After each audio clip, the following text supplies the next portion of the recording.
CTV News with Carlyle Fiset. Good evening. Thanks for joining us. We begin tonight with new details on a serious crash from downtown London yesterday. 3 people are seriously hurt, and the province's Special Investigations Unit has been called in. With more on what was a chaotic crash scene, here's Sean Irvine. A smashed pickup truck and a flipped SUV represent the violent aftermath of a collision in London's core.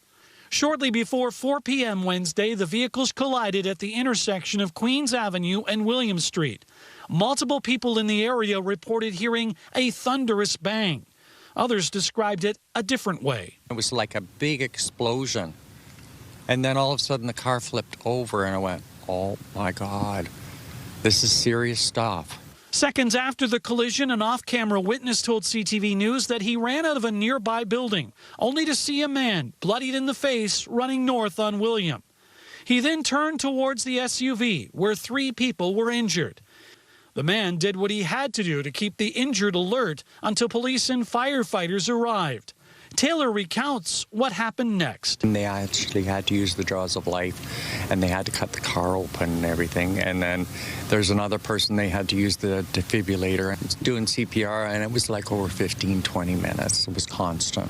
Now, multiple witnesses and a nearby property manager who viewed a security video suggest the black pickup truck was traveling northbound on William, while the black SUV was traveling west on Queen's Avenue when they collided.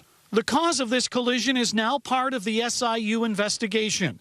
The Police Oversight Agency has confirmed that London police attempted to pull over the driver of a pickup truck before the crash happened. Now its investigators will be tasked with piecing together the sequence of events. In the interim, many of those in the neighborhood view the scene as traumatizing and shocking. Oh, absolutely, yeah. It really is. Particularly those who saw some of the people who were injured. That must have been quite awful, really. In London, Sean Irvine, CTV News. London police shut down a busy downtown street this morning, responding to a suspicious package. Police say they were called to the scene around 7:30 a.m. on Fullerton Street, closing it down for most of the morning. The bomb squad was seen placing a rectangular package wrapped in plastic inside a container before removing it, and they later determined the package was not an explosive. London's mayor is touting a police budget reduction of $1.5 million. When taking the total operating budget into account, it's a fraction of a percentage point decrease, while police are also asking for $3.5 million to hire more bodies. Reta Ismail reports. London Police delivered a budget update to the Police Services Board today, where they announced a reduction in their 2026 operations budget by $1.5 million, or less than 1% of their overall budget. So we're able to draw reserve funds from a couple of different areas, which ultimately allows us to reduce the funding that's needed that comes from the tax levy. The mayor applauded the London Police Service for finding efficiencies through the city's service review program that will reduce next year's tax increase. I set a very clear expectation at the beginning of the budget process that we wanted boards and commissions to deliver on their operational needs, but also look each and every day for savings for taxpayers. That's my expectation of city departments. That's my expectation of boards and commissions. And today, the London Police Services Board met that expectation by returning some savings to the city. Also at the meeting today, London Police asked for just over $3.3 million from assessment growth to support 19 new positions, 14 sworn police officers, and 5 civilian roles in 2026. Assessment growth is new property tax revenue generated on new construction. The funds are used to pay for expanding municipal services to meet the needs of a growing city, like additional policing or public transit. The mayor says he's in the process of tabling his draft budget in October and says he anticipates presenting a tax increase lower than anticipated. I set an initial target of below 5%. I can tell you confidently I will table a budget under that, absolutely. And it's moves like this and what other boards and commissions have done, as well as our civic staff, that help me be in a position to do that. The mayor has more influence over the budget due to the strong mayor powers. Reta Ismail, CTV News. The 5 former World Junior hockey players who were all acquitted in this summer's sexual assault trial will be allowed to resume their NHL careers this season. The league announced this afternoon the players are all currently suspended and those bans will lift on December 1st. However, they'll be allowed to sign with an NHL team before that, as early as October 15th. The league had deemed them ineligible while their criminal proceedings played out. Local lawyers are looking for more potential claimants impacted by the deadly Legionnaires disease outbreak linked to a local food processing plant. It's an $86 million suit filed in Ontario's Supreme Court. It claims Sofina Foods was negligent in cleaning a cooling tower leading to the outbreak, which has killed 5 people and caused more than 100 others to get sick. The suit claims the Middlesex London Health Unit identified the likely source of the outbreak at Sofina Foods. Right now, the claim is filed on behalf of 2 primary claimants. More could be added, though, if the class action is approved by the court. A section of Highway 401 in Oxford County was closed because of a tractor-trailer fire today. This is viewer video of the scene. Police say they responded to the fire at about 11:30 a.m. All 3 lanes of the westbound 401 were closed in the Woodstock area. No injuries have been reported, and the highway was later reopened. Hundreds of Fanshawe College support staff are on strike. They're among thousands across the province, hitting picket lines this morning. With more on the impact here in London, here's Bryan Bicknell. Classes online. Yeah, just for 2 weeks. We had to take Chromebooks home from our class so we could work on it. It's not the educational experience these students were expecting. They're trying to finish their high school credits at a program inside Fanshawe College. And because of the strike, me and my friend right here, we are both in the program. We can't go to class for 2 weeks because of the strike. Especially the transition from high school to college. It's a very different transition. High school we had to do online for 2 years because of COVID, and it's kind of just not it. So coming to college with the big expectation and having to do online is not what we look for. 10,000 support staff at Ontario's 24 community colleges hit picket lines Thursday after contract negotiations between OPSEU and the College Employer Council broke down. There are about 700 full-time support staff at Fanshawe. OPSEU Local 109 President Adam Rayfield says their absence will be felt almost immediately. Student services, think counseling, accessibility service, think the library and learning commons, think the help desk, think the bookstore, think the print shop, all of those places that students utilize to enhance their experience, let alone the folks that support the labs that teach them. The NDP shadow minister for colleges blames government underfunding for the strike. The Ford government has refused to invest. They're siphoning public dollars into private training providers. In a statement, Fanshawe College says all of its campuses remain open and classes, labs, and other educational activities are proceeding as normal. However, if you're trying to get into the school, give yourself some extra time, be patient in crossing the picket line. The statement also says essential student services will be available but may be limited, or there may be longer than usual wait times. Some non-essential services may be closed. Bryan Bicknell, CTV News.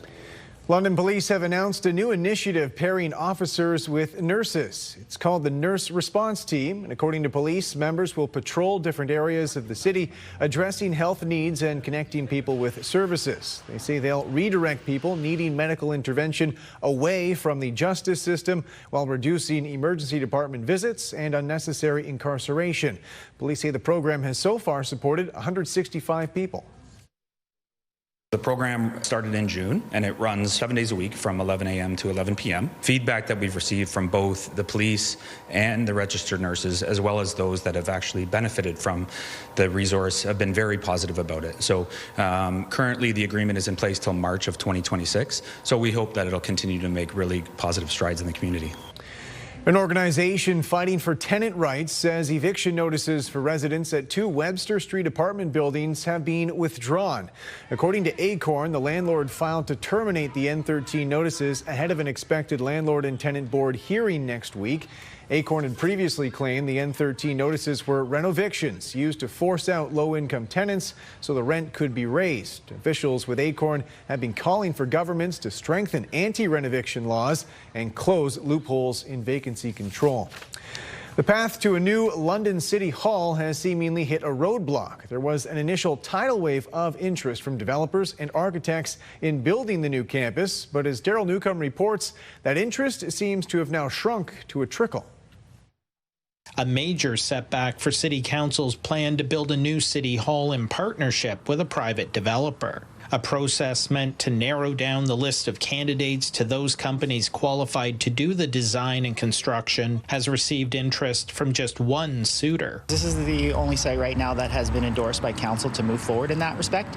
And it's obviously important because we do need to increase that space and that capacity so we can have our employees working here. The current City Hall building is too small and experiencing mounting repair bills. In 2024, council decided to seek a private developer to partner with on redeveloping the existing property at Dufferin and Wellington. The Centennial House apartments would be preserved, but the remaining site would become a mixed-use development combining a new city hall, residential high-rises, and a parking garage. However, a request for pre-qualification process that saw 35 companies take bid documents and 19 participate in a mandatory site visit eventually only saw 2 submissions, one of whom later withdrew, leaving just a single proposal to evaluate. The diminishing interest stemmed from a misinterpretation of the joint venture requirement, perceived complexity and risk, as well as the current economic conditions facing developers. City staff suggests this leaves council with just 3 options: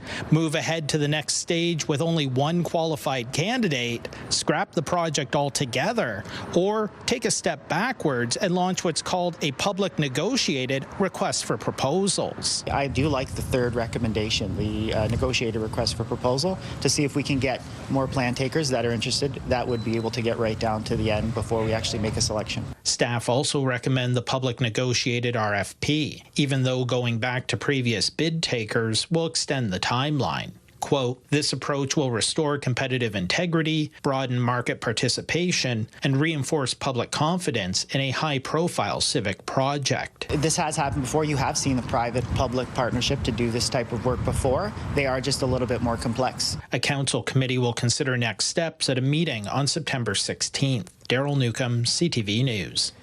Prime Minister Mark Carney announced the first 5 major projects, part of the federal government's so-called nation-building initiative. They include energy and mining in the west, while expanding ports out east.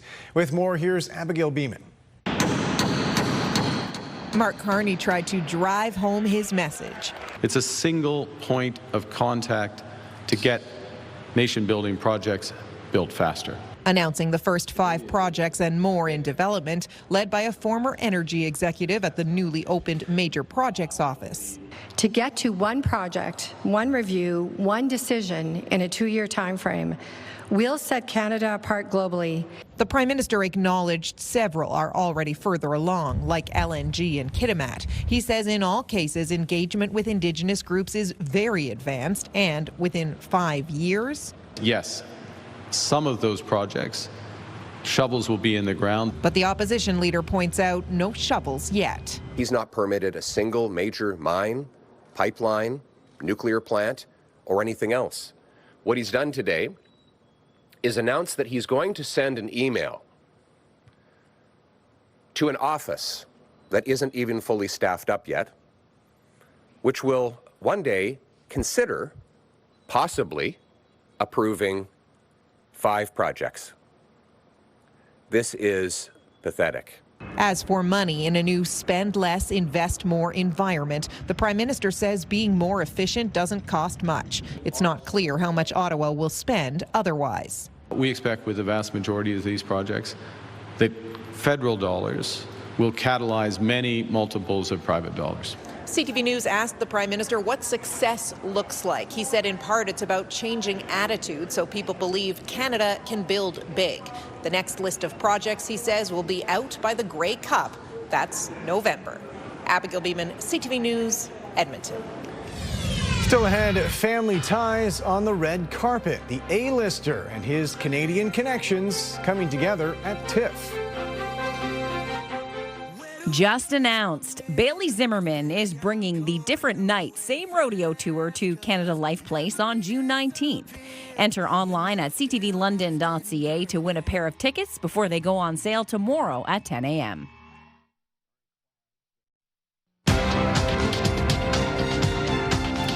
Strength in industrial stocks helped Canada's main stock index reach new ground following a string of record highs. The TSX is up 229 points. In New York, the Dow added 617, the Nasdaq up 157. Canadian dollar gained 0.05 of a cent. On commodity markets, gold lost $8 an ounce and oil dropped $1.30 a barrel. A major manhunt is underway in Utah, trying to find the person who killed a high-profile right-wing activist. Today, the FBI released images of a person the state's governor is now calling a suspect. Joy Malvin reports. Oh my God. Go, run, run. Charlie Kirk was taking questions on a Utah college campus about mass shootings when police say a single shot was fired. Authorities say the right-wing commentator and fierce ally of Donald Trump was targeted. The powerful leader of a conservative youth movement shot and killed in full view. The FBI releasing this photo, a person of interest, they say, who appears to be of college age and seemed to blend in with the crowd. Police are also confident they have good video footage of the person they believe to be the shooter. We were able to track his movements as he moved to the other side of the building, jumped off of the building, and fled off of the campus and into a neighborhood. The FBI also found what they believe is the murder weapon, a high-powered bolt-action rifle. That rifle was recovered in a wooded area where the shooter had fled. Investigators have also collected footwear impression, a palm print, and forearm imprints for analysis. There is heartbreak and fury over escalating political violence in this country. The president lashing out last night. For years, those on the radical left have compared wonderful Americans like Charlie to Nazis. And this morning, marking 24 years after the September 11th terror attacks, the president remembering the young father and husband, awarding Kirk with the Presidential Medal of Freedom. Charlie was a giant of his generation, a champion of liberty, and an inspiration to millions and millions of people. The FBI is offering a reward of $100,000 for any information that will lead to the arrest of Charlie Kirk's killer. Joy Malvin, CTV News, Washington. Social media was a significant factor in the immediate aftermath of the Charlie Kirk shooting in Utah, including several posts going viral claiming to identify the shooter. As Adrian Gabriel reports, that led to a man who was actually in Toronto at the time falsely accused. Michael Mallison went from watering his plants to receiving a flood of threatening messages on social media. Calling me all sorts of names. Your daughter was receiving messages as well, saying if Michael Mallison is your brother or father, then this and this is going to happen. Following the shocking shooting in Utah, this fake Fox News account on X posted the Charlie Kirk shooter confirmed to be Michael Mallison with a photo of the Torontonian. Michael, you see your name and your photo linked to an assassination in the United States. Your initial reaction? Shock and horror. I've heard horrible things about people having their identity stolen. Quickly, photos of Mallison taken from his social media pages started to circle the internet. Even Grok, the AI chatbot on Elon Musk's X, alleged that Mallison was likely the suspect arrested in the shooting. Michael, where were you yesterday at about 2:20 Eastern Time? Actually driving around. We had a busy day. My wife and I went to Yorkdale and then to another store looking for luggage.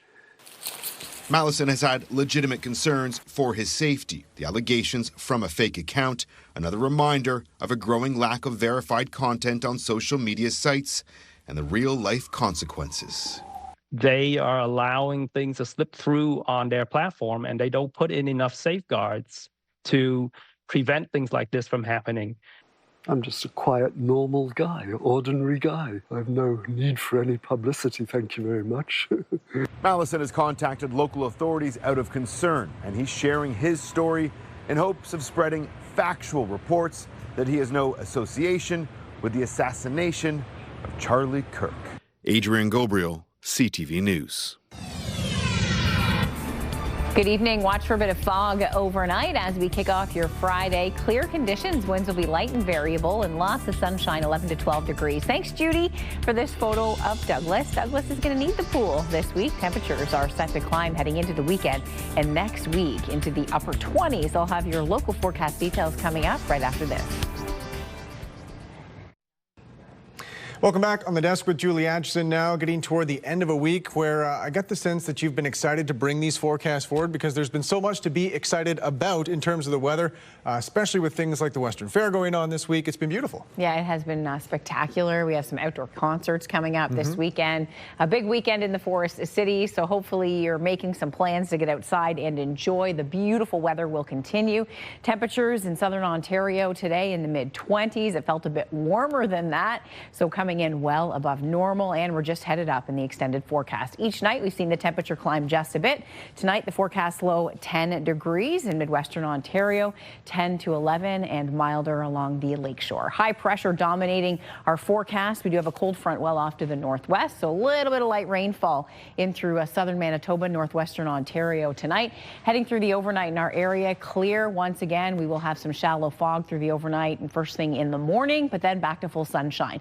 As we go out 72 hours, because we have to bring this front in on Saturday. Now, I've been talking about it all week, how one model had us in rain, the other one had us dry. We're trending on the dry side. So there'll be a bit of cloud cover coming in Saturday afternoon with a slight chance for showers. Now, we could squeak out a shower early in the day in midwestern Ontario and then towards Windsor and Chatham as we head into Saturday night. But London looks to be in the clear from this frontal boundary. So just expecting some cloud cover and a very low probability of showers. If you are fairbound this weekend, it's going to be a great weekend. 22 degrees kicking it off at lunchtime, light variable winds and sunshine, 27 degrees heading into the afternoon, heating up, feeling like 29 as we head through Friday afternoon. So summer is hanging on with all its might. Beautiful conditions on Saturday, back into a mix of sun and cloud, very low probability of showers, just 30%. 27 degrees on Sunday and mainly sunny. Sunshine on Monday, Tuesday, Wednesday, and Thursday. Daytime highs 26 to 27. And looking at the extended forecast models that go out to the end of September, we're looking for warmth. So temperatures are expected to average well above normal, especially as we head through next week and the following week. So conditions across the region, beautiful sunshine and warm, heating up, almost hot, 26 degrees. Friday, beautiful here on Perth, Grey and Bruce County, just a fantastic day. Showers Saturday, although it won't be an all-day rain. This is very light as that front comes through, so looks like it'll be about mid-afternoon, early evening, and then back to a mix of sun and cloud. Sunshine Sunday, Monday, Tuesday, Wednesday, Thursday, 26 to 27 degrees. Just some awesome weather coming up across the region. Carlyle, back to you. Thank you, Julie. A local women's fashion boutique is celebrating 40 years in business. As Lauren Stallone reports, for the owner, it's a message to other women to follow their dreams. Joanne Fisher says her love of fashion started with her parents. We came from a farm in St. Thomas, outside of St. Thomas, but my mom and dad were very fashionable people. Dressing up with her family for church on Sundays grew into something Joanne never would have imagined. I think we have a beautiful store, and the girls, my daughters, have done just a great job. Joanne first opened her luxury women's boutique in the 80s, now known as Hangar 9. She's celebrating its 40th anniversary. I come to work every day. I love what I do. I love my customers. I love they become friends. I love dressing women. And it never seems like work. Joanne says it has been a joy to help women feel confident through style for 4 decades. You just feel so much better if you're dressed right. Ran by Joanne and her 3 daughters, this intimate fashion boutique serves as a stylish haven, helping people express who they are. It's amazing that we all, we all get together. We're all on the same page. We all have the same vision for the business. We all bring something different to the table. The anniversary anniversary celebration includes a retrospective installation of fashion and memories. What we did is we created a museum. So the clothing and the awards and the pictures are just memorabilia over the last 40 years. We have all the beautiful Canadian designer clothing that we used to carry. From chic blazers like this one to everyday denim, the racks here at Hangar 9 showcase how women's fashion has evolved over the years. But Joanne says one thing will never change. Their goal is to make women feel confident in what they wear.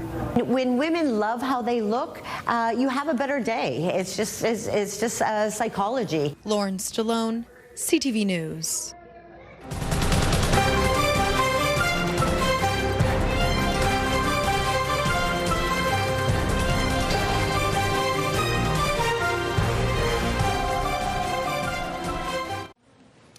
Finally tonight, an unexpected encounter at TIFF for a famous movie star. Andrea Case has more on the family connection made on the red carpet.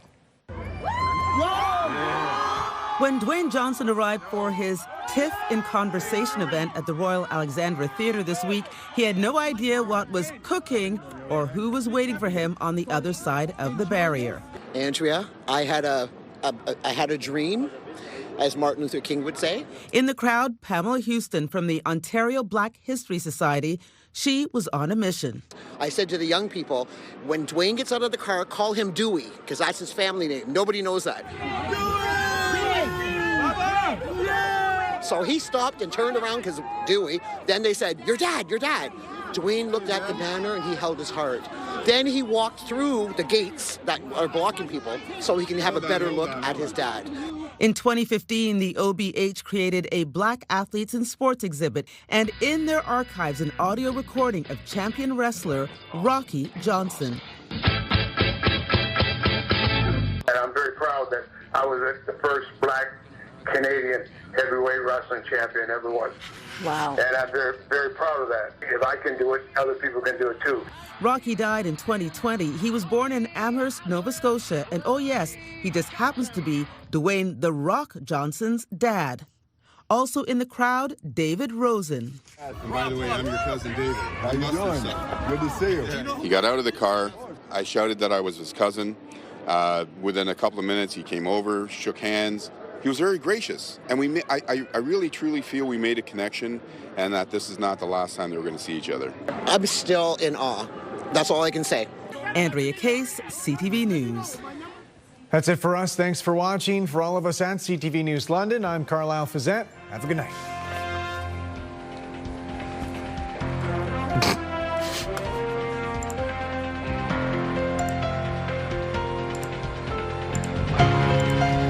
Wait, was my mic up for that?